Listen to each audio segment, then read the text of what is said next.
आज की इस वीडियो में हम लेकर आए हैं झारखंड राज्य के विधानसभा चुनाव 2024 का ताजा और सटीक ओपिनियन पोल सर्वे।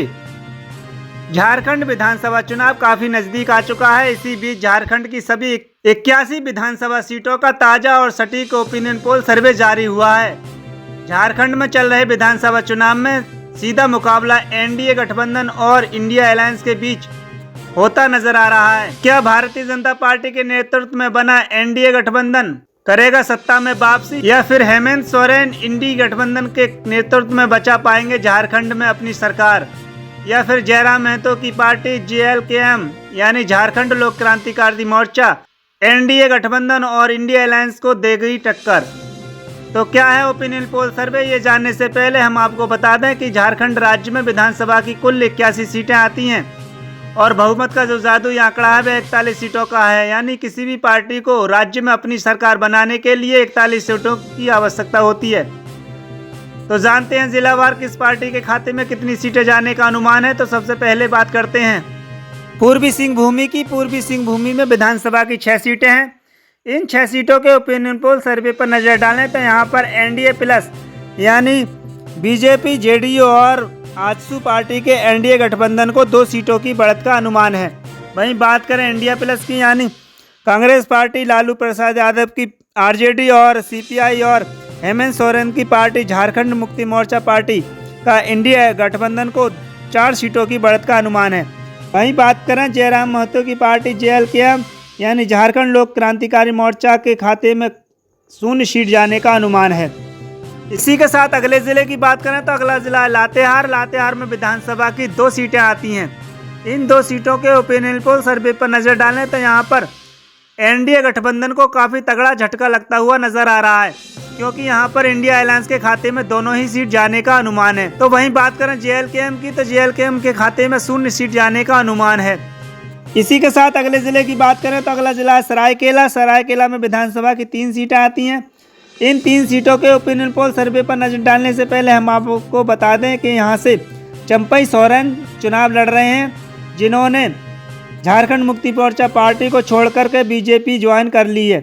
इसी के साथ सरायकेला के विधानसभा की 3 सीटों के ओपिनियन पोल सर्वे पर नजर डालें तो यहाँ पर एनडीए प्लस को यानी एनडीए गठबंधन को 2 सीटों की बढ़त का अनुमान है। तो वहीं बात करें इंडिया अलायंस यानी इंडिया प्लस के खाते में 1 सीट जाने का अनुमान है। वहीं बात करें JLKM की तो JLKM के खाते में 0 सीट जाने का अनुमान है। इसी के साथ अगले जिले की बात करें तो अगला जिला है गिरिडीह। गिरिडीह में विधानसभा की 6 सीटें हैं। इन 6 सीटों के ओपिनियन पोल सर्वे पर नजर डालें तो यहाँ पर एनडीए प्लस यानी आजसू पार्टी और भारतीय जनता पार्टी यानी एनडीए गठबंधन को 3 सीटों की बढ़त का अनुमान है। तो वहीं बात करें इंडिया अलायंस की तो इंडिया अलायंस के खाते में 2 सीट जाने का अनुमान है। वहीं बात करें जयराम महतो की पार्टी JLKM यानी झारखंड लोक क्रांतिकारी मोर्चा के खाते में 1 सीट जाने का अनुमान है। इसी के साथ अगले जिले की बात करें तो अगला जिला है बोकारो। बोकारो में विधानसभा की 4 सीटें आती हैं। इन 4 सीटों के ओपिनियन पोल सर्वे पर नजर डालें तो यहाँ पर एनडीए गठबंधन और इंडिया अलायंस में काफ़ी अच्छा मुकाबला होता हुआ नजर आ रहा है।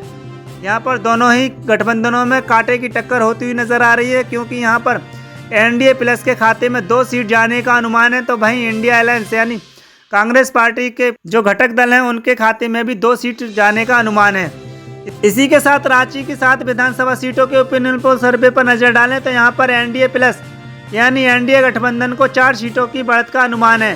तो वहीं बात करें इंडिया अलायंस के खाते में 2 सीट जाने का अनुमान है। इसी के साथ बात करते हैं JLKM की तो JLKM के खाते में 1 सीट जाने का अनुमान है।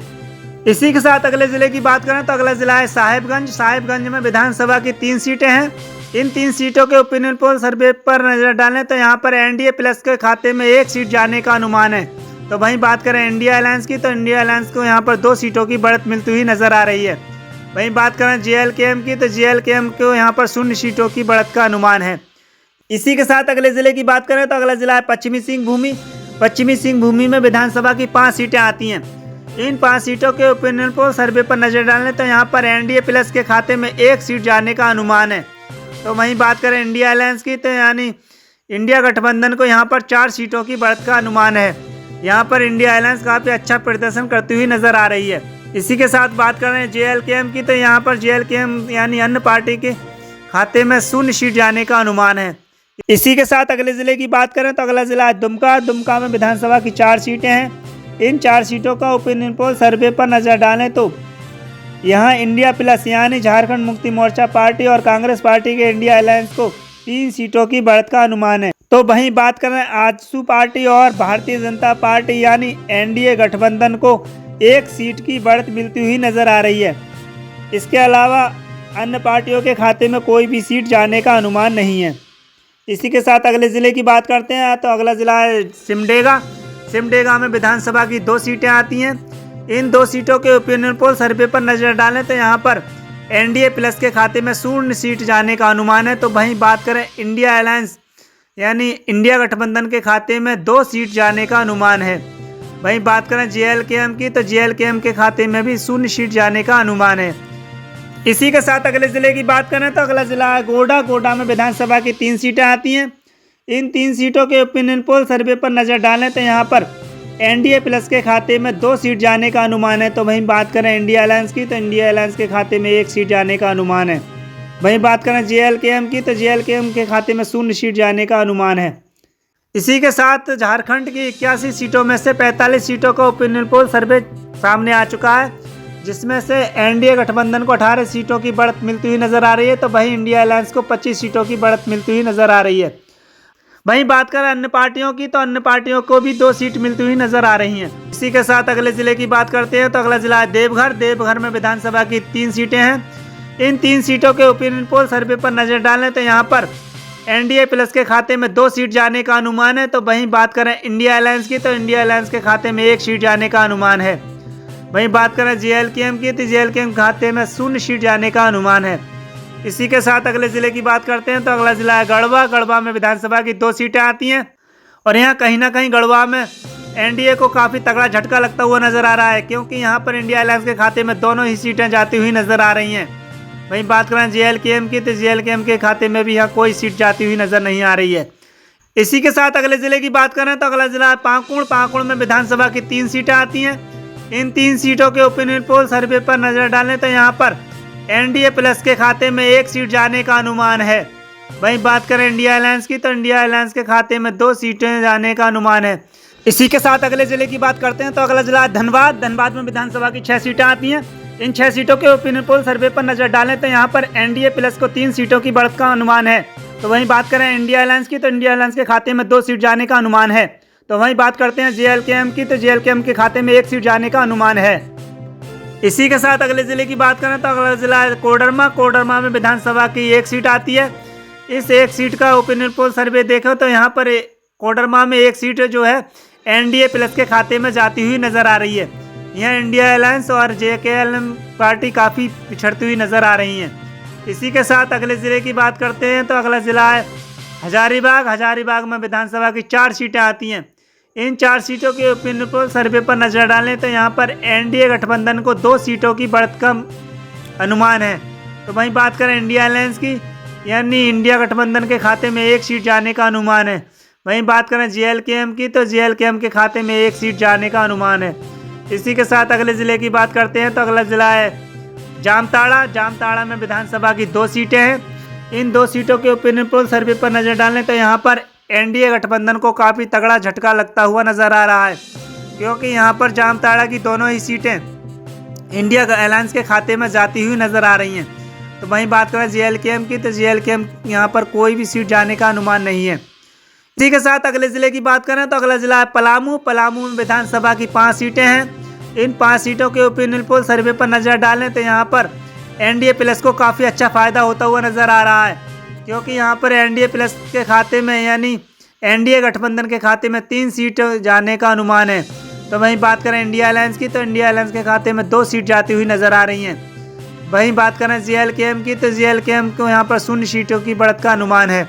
इसी के साथ अगले ज़िले की बात करते हैं तो अगला ज़िला है लोहरदगा। लोहरदगा में विधानसभा की 1 सीट आती है और लोहरदगा की इस 1 सीट के ओपिनियन पोल सर्वे की बात करें तो यहाँ पर इंडिया अलायंस के खाते में जाती हुई नज़र आ रही है, यानी कि लोहरदगा की जो 1 सीट है वो इंडिया गठबंधन के खाते में जाती हुई नज़र आ रही है।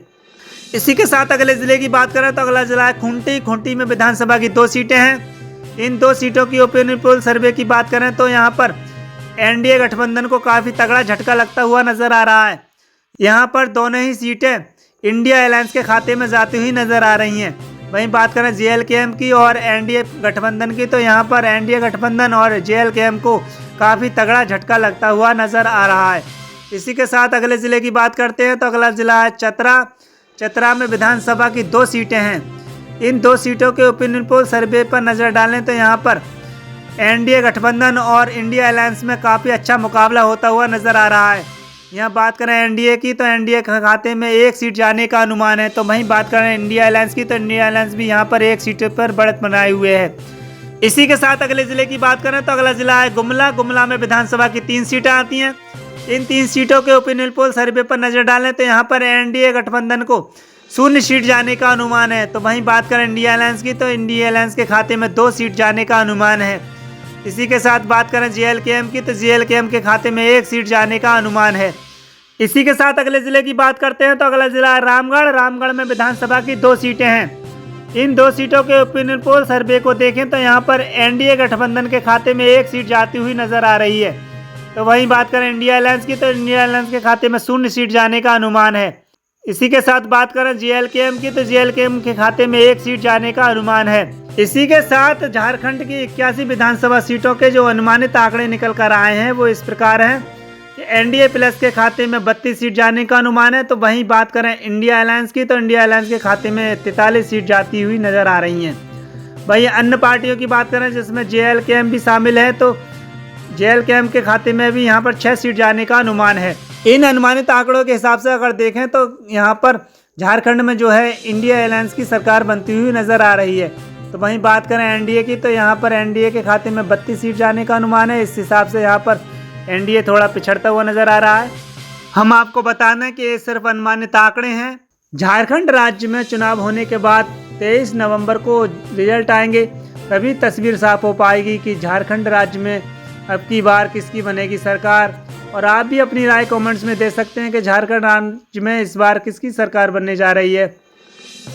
तो इसी के साथ हमारे चैनल को सब्सक्राइब करें और हमारी वीडियो को अपने दोस्तों में ज़्यादा से ज़्यादा शेयर करें और कमेंट्स में ज़रूर बताएं कि हमारी खबर को आप किस ज़िले और किस राज्य से देख रहे हैं और आपको क्या लगता है कि इस बार झारखंड में अब की बार किसकी बनेगी सरकार।